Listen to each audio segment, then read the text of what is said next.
কাজিরহাট থানা প্রেস ক্লাবে জনপ্রিয় দেশ চ্যানেলের পঞ্চম প্রতিষ্ঠাতা বার্ষিকী পালিত। সাংবাদিক রাসেল কবিরের পাঠানো ভিডিও তথ্যচিত্রে দেখুন বিস্তারিত। বরিশাল কাজিরহাট থানা প্রেস ক্লাবের উদ্যোগে জমকালো আয়োজনের মধ্য দিয়ে কেক কেটে পঞ্চম প্রতিষ্ঠাতা বার্ষিকী পালন করেছে দেশ চ্যানেল। দেশের জনপ্রিয় প্রতিষ্ঠান দেশ চ্যানেল হাঁটি হাঁটি পা পা করে আজ ৯ই ফেব্রুয়ারি রোজ সোমবার ৪ বছর পেরিয়ে পঞ্চম বর্ষে পদার্পণ করেছে। বরিশাল জেলার মেহেন্দিগঞ্জ উপজেলার কাজিরহাট থানা প্রেস ক্লাবে বিকাল ৫ ঘটিকায় জনপ্রিয় প্রতিষ্ঠান দেশ চ্যানেলের কেক কেটে আরও একটি বছরের নতুন যাত্রার সূচনা হয়।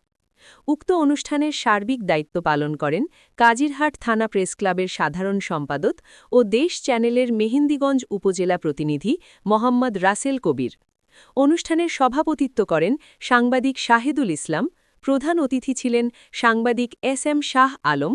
আরও উপস্থিত ছিলেন সাংবাদিক সজীব কবির খান, সাংবাদিক সাইফুল ইসলাম, সাংবাদিক বাকি উল্লাহ খান, সাংবাদিক তামিম হোসেন সজীব, সাংবাদিক মোসাম্মা মনি, সাংবাদিক জুনাইদ হোসেন, স্থানীয় গণ্যমান্য ব্যক্তিবর্গ উপস্থিতি ছিলেন। জনপ্রিয় প্রতিষ্ঠান দেশ চ্যানেলের সম্পাদক ও প্রকাশক মোহাম্মদ তুহিন হোসেনকে কাজিরহাট থানা প্রেস ক্লাবের পক্ষ থেকে শুভেচ্ছা ও অভিনন্দন জানিয়েছে।